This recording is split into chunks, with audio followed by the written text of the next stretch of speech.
Hi, welcome to சிட்டுக்குருவி home life style. நான் ரொம்ப நல்லா இருக்கேன். நீங்கள் நல்லா இருக்கீங்களான்னு கமெண்ட் பண்ணுங்கள். இந்த வீடியோவில் என்ன பார்க்க போகிறீங்க அப்படின்னா, விநாயகர் சதுர்த்தி விலாக் தான் பார்க்க போகிறீங்க. இதுக்கு முன்னாடி விநாயகர் சதுர்த்தி ப்ரிப்ரேஷன் விலாக் தான் போட்டிருப்பேன். அது பார்த்தீங்கன்னா இந்த விலாக் நான் எப்படி பண்ணுறேன் அப்படின்னு தெரியும். இன்னைக்கு விநாயகர் சதுர்த்தி நாள் மார்னிங் 3:30க்கு எழுந்திரிச்சு ஃப்ரெஷ்அப் ஆகிட்டு சிம்பிள் மேக்கப் போட்டாச்சு. டைம் வந்து அர்லி மார்னிங் 4:30 ஆகுது. லட்டுவும் சிட்டுவும் இன்னும் தூங்கிட்டு இருந்தாங்க. ஹஸ்பண்டு ஒர்க் முடிச்சுட்டு இப்போ 5 o'clock வர போகிறாங்க. முன்னாடி நாளே எல்லா வீட்டை கூட்டி தொடச்சி எல்லாமே க்ளீன் பண்ணியிருந்தேன். ஆனாலுமே இன்றைக்கி விநாயகர் சதுர்த்தின்றதுனால இன்றைக்கி ஒரு வாட்டி மார்னிங் கூட்டி எல்லாமே தொடச்சி எடுத்துகிட்டு இருக்கேன். கொஞ்சம் சவுண்ட் வந்தாலுமே சிட்டி எழுந்திரிச்சு வந்துடுவா, அழுந்துகிட்டே இருப்பா, எந்த ஒர்க்கு பண்ண முடியாது அப்படின்ட்டு கொஞ்சம் சைலண்ட்டாகவே பண்ணிகிட்டு இருந்தேன். வீடெல்லாம் க்ளீன் பண்ணதுக்கப்புறமா முன்னாடி நாள் டியூஸ்டே அப்புறம் கௌரி பண்டிகைன்றதுனால சாமி ரூம் வந்து க்ளீன் பண்ணாமே இருந்தேன். ஸோ அர்லி மார்னிங் இப்போ வந்து அதனால தான் எல்லாம் க்ளீன் பண்ணி எடுத்துகிட்டு இருக்கேன். அப்புறம் புத்துக்கு போய் பூஜை பண்ணோன்றதுனால வீட்டில் சாமி விளக்கேற்றிட்டு தான் போகணுன்றதுனால எல்லா சாமி ரூம் க்ளீன் பண்ணிவிட்டு சாமி ஃபோட்டோஸ்க்கு எல்லாமே மஞ்சள் குங்குமம் எல்லாம் வச்சுட்டு விளக்கேற்றிட்டு ஊதுபட்டி மட்டும் ஏற்றி வச்சுருக்கேன். புத்துக்கு போய் பால் ஊற்றிட்டு சாமி கும்பிட்டுட்டு வந்ததுக்கு அப்புறமா வீட்டில் சாமி கும்பிட போகிறோம். அதனால தான் சிம்பிளாக இப்போ மட்டும் ஏற்றி தீபம் மட்டும் ஏற்றிருக்கேன். நெக்ஸ்ட்டு புத்துக்கு போய் பால் ஊற்றிட்டு பூசை வர்றதுக்கான ஐட்டம்ஸ் எல்லாமே எடுத்து வச்சுட்டு இருக்கேன். வெத்தலை, பாக்கு, பூ, பழம், பால், தண்ணி, பூரம், ஊதுபத்தி, நாங்கள் முன்னாடி நாள் வாங்கியிருக்கிற கிளாத்ஸு எல்லாம் எடுத்து வச்சாச்சு. இதெல்லாம் ரெடி பண்ணிட்டு இருக்கிறப்பவே சிட்டு ஏந்திரிச்சிட்டா. ஆனால் லட்டு ஏந்திரிக்கவே இல்லை. அவளை எழுப்ப வச்சு 5:15 5:30 இருக்கும். எழுப்ப வச்சு அவளை குளிக்க வச்சு ரெடி பண்ணிட்டு இருக்கேன். ஸோ இப்போ அவளுக்கு ட்ரையர் தான் யூஸ் பண்ணிகிட்டு இருக்கேன். எப்போவுமே பண்ணுறதில்ல. அர்லி மார்னிங்ன்றப்போ இந்த மாதிரி சுச்சுவேஷனில் மட்டுமே நான் வந்து ட்ரையர் யூஸ் பண்ணிகிட்டு இருக்கேன். அதுக்குள்ளாரவே ஹஸ்பண்ட் வந்துட்டு அவங்க குளிச்சுட்டு ரெடி ஆகிட்டாங்க. சிட்டுக்கு முன்னாடி நாளே குளித்து ரெடி பண்ணதுனால அவளுக்கு ஃபேஸ் வாஷ் மட்டும் பண்ணி அவளுக்கு ரெடி பண்ணியாச்சு.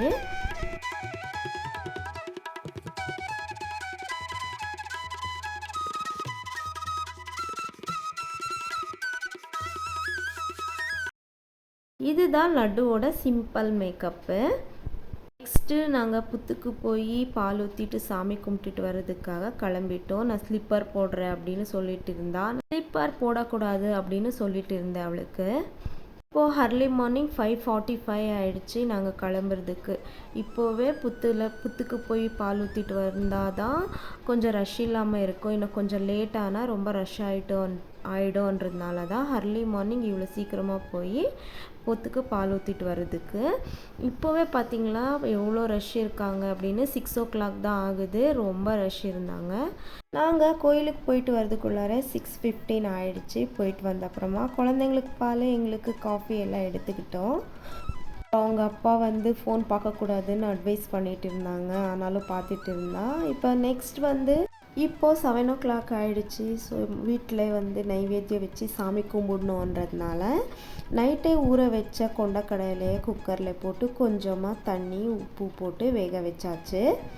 நல்லா கொண்டக்கடலை வெந்துடுச்சு. பூ மாதிரி வெந்ததுக்கப்புறமா ஒரு கடாயில் எண்ணெய், கடுகு, கருவேப்பிலை, வரமிளகா போட்டு பொடிசாக கட் பண்ண ஆனியன் கொஞ்சம் போட்டு, ஆனியன் வந்து கண்ணாடி பதம் வந்ததுக்கப்புறமா வெந்த கொண்டக்கடலையை போட வேண்டியதான். கொஞ்சம் சிம்மிலேயே வச்சு நல்லா வதக்கிட்டு கொஞ்சம் உப்பு, மஞ்சத்தூள் போட்டு நல்லா சிம்மிலேயே வச்சு வதக்க வேண்டியதான். சாமிக்கு நைவேத்தியம் வைக்கிறப்போ ஆனியன் போடக்கூடாது அப்படின்னு சொல்கிறாங்க. இது சரியா தப்பா அப்படின்றது கமெண்ட் பண்ணுங்கள். நான் ஆனால் வந்து ஆனியன் போட்டுட்டேன். எனக்கு தெரியல, ஆனால் வந்து தப்பாக சரியில்லை அப்படின்றது. அது நல்லா வதங்குனதுக்கப்புறமா கொஞ்சமாக தேங்காய் துருவல் போட்டு நல்லா மிக்ஸ் பண்ணி எடுக்க வேண்டியதுதான். அதெல்லாம் இப்போ வந்து கொண்டக்கடலை நைவேத்தியத்துக்கு ரெடி ஆகிடுச்சு.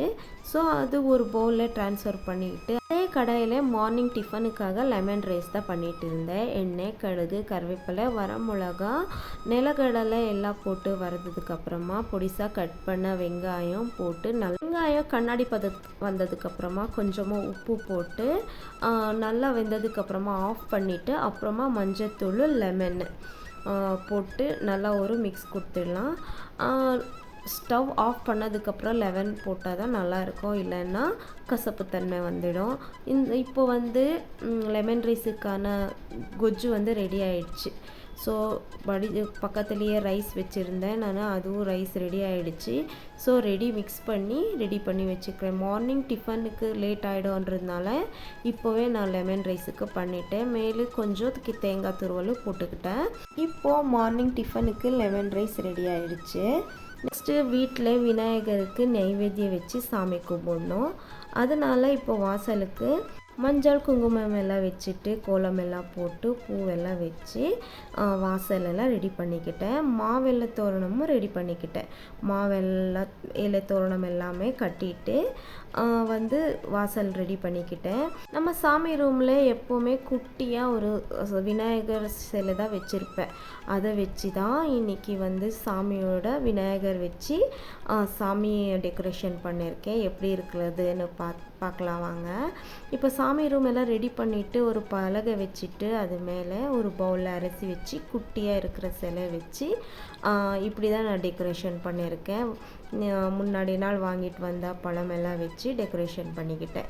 வாசப்படி, சாமி ரூமு எல்லாம் ரெடி பண்ணதுக்கப்புறமா நெக்ஸ்ட்டு கொழுக்கட்டைக்கான ப்ரிப்ரேஷன் தான் ரெடி பண்ணலாம் அப்படின்னு ரெடி பண்ணிகிட்டு இருக்கேன். முன்னாடி நாளே பூர்ணத்தை ரெடி பண்ணிக்கிட்டேன். அந்த vlog பார்த்துருந்தா தெரிஞ்சிருக்கும். பார்க்கலன்னா ஒரு வாட்டி பார்த்துடுங்க. இப்போது கொழுக்கட்டை மாவுக்காக 2 பவுல் வாட்டர் போட்டு கொஞ்சமாக உப்பு, கொஞ்சம் 1/2 ஸ்பூன் நெய் போட்டு நல்லா கொதிச்சதுக்கப்புறமா 1 ஸ்பூன் கோதுமை மாவு போட்டிருக்கேன். கோதுமை மாவு எதுக்கு போட்டிருக்கேன் அப்படின்னா கட்டிப்படாது அப்படின்றதுக்காக போட்டிருக்கேன். இப்போ 1 பவுல் அரிசி மாவு போட்டு நல்லா சிம்மில் வச்சு இந்த மாதிரி மிக்ஸ் பண்ணிக்கிட்டு இருக்கேன். இந்த மாதிரியே மிக்ஸ் பண்ணிகிட்டே இருக்கிறப்ப கட்டிப்படாமல் மாவு வெந்து வரும். 1 கிளாஸ் மாவுக்கு 2 கிளாஸ் தண்ணி போட்டு நல்லா மிக்ஸ் பண்ணணும். சிம்லேயே வச்சுருக்கணும். கொஞ்சமாக உப்பு, நெய் போட்டு நல்லா மிக்ஸ் பண்ணதுக்கப்புறமா சிம்மில் 10 மினிட்ஸ் வைக்கணும். நடுவில் ஒரு வாட்டி மிக்ஸ் பண்ணி எடுத்துக்கணும். இது வந்து நல்லா ஸ்மூத் கன்சிஸ்டன்சிக்கு வரும். மாவு நல்லா வெந்ததுக்கப்புறம் இந்த கையில் தண்ணி தொட்டு பார்த்தா ஒட்டக்கூடாது, இதுதான் கன்சிஸ்டன்சி. அப்புறம் அரிசி மாவு நல்லா வெந்ததுக்கப்புறமா கலர் கொஞ்சம் மாறி இருக்கும். இதுதான் வந்து பதம். இப்போ கையிலேயே நல்லா ஸ்மாஷ் பண்ணிக்கணும். சூடாக இருக்கிறப்ப இந்த மாதிரி ஸ்மாஷ் பண்ணிக்கிட்டால் நல்லா ஸ்மூத்தாக இருக்கும். பச்சை தண்ணியில் கொஞ்சம் கை தொட்டு இந்த மாதிரி ஸ்மாஷ் பண்ணி எடுத்து வச்சுக்கணும். இப்போது கொழுக்கட்டைக்கான மாவு ரெடி ஆகிடுச்சு. முன்னாடி நாளே பூர்ணம் ரெடி பண்ணி வச்சுருக்கிறதுனால எனக்கு இன்றைக்கி ஈஸி ஆகிடுச்சு. நெக்ஸ்ட்டு வாழை இலை மேலே கொஞ்சம் நெய் தடவிக்கிட்டு கொஞ்சமாக மாவு எடுத்து இந்த மாதிரி மெலிசாக தட்டிக்கணும். தட்டினதுக்கப்புறம் கொழுக்கட்டைக்கான மோல்டரில் நெய் கொஞ்சம் தடவிட்டு நெய் ஃபுல்லாகவே 2 பக்கமே தடவிட்டு நாங்கள் தட்டி வச்ச மாவை எடுத்து இது மேலே வைக்கணும். வச்சதுக்கப்புறமா நாங்கள் செஞ்சு வச்ச பூர்ணத்தை அதுக்குள்ளார வச்சு மோல்ட் பண்ணிக்கணும். இந்த கன்சிஸ்டன்சி ரொம்ப மெலிசான கன்சிஸ்டன்சியில் இருந்தால் தான் ரொம்ப நல்லா இருக்கும், இல்லைன்னா மாவாட்ட சாப்பிடும்போது இருக்கும். இந்த டைப் கொழுக்கட்டை வந்து கர்நாடகா ட்ரெடிஷ்னல் ஃபுட்டு, ரொம்ப டேஸ்டியாக இருக்கும். எல்லோரும் ஒரு வாட்டி ட்ரை பண்ணி பாருங்கள். கொஞ்சம் டிஃப்ரெண்ட்டாகவும் இருக்கும். நெய் தொட்டு சாப்பிட்டா இன்னும் சூப்பராக இருக்கும். மாவு வெந்ததாலே திரும்ப ஸ்டீமில் வைக்கணுன்ற அவசியம் இருக்காது, டைரெக்டாகவே நாங்கள் சாப்பிட்டுடலாம். இப்போ பார்த்தீங்களா எவ்வளோ அழகாக வந்திருக்கு. சாப்பிட்றதுக்குமே அவ்வளோ டேஸ்ட்டாக இருக்கும். இந்த மாதிரியே எல்லா கொழுக்கட்டையும் நான் செஞ்சு வச்சுக்கிட்டேன். செஞ்சால் கொண்டு கடலையே கொழுக்கட்டையாக நைவேத்தியமாக சாமிக்கு படைச்சிட்டு நிம்மதியாக சாமியை கும்பிட்டோம்.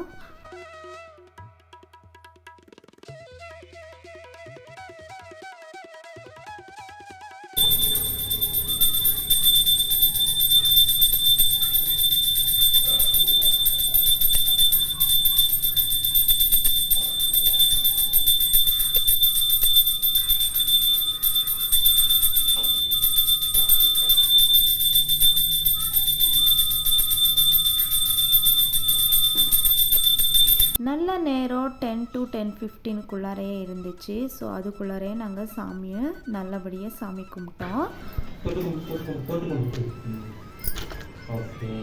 சாமியெல்லாம் கும்பிட்டதுக்கப்புறமா பீஸ்ஃபுல்லாக உட்காந்து பிரேக்ஃபாஸ்ட் சாப்பிட்டோம். இந்த வீடியோ பிடிச்சி 1 month ஆகுது. ஆனால் இப்போ தான் நான் போஸ்ட் பண்ண முடிஞ்சிச்சு சில டெக்னிக்கல் இஷ்யூனால. So sorry for the delay. இந்த வீடியோ பிடிச்சிருந்தா லைக் பண்ணி சப்ஸ்கிரைப் பண்ணிக்கோங்க. இது வரைக்கும் சப்ஸ்கிரைப் பண்ணி சப்போர்ட் பண்ண அத்தனை நல்ல உள்ளங்களுக்குமே நன்றி. இன்னும் அடுத்த வீடியோவில் பார்க்கலாம். பாய்.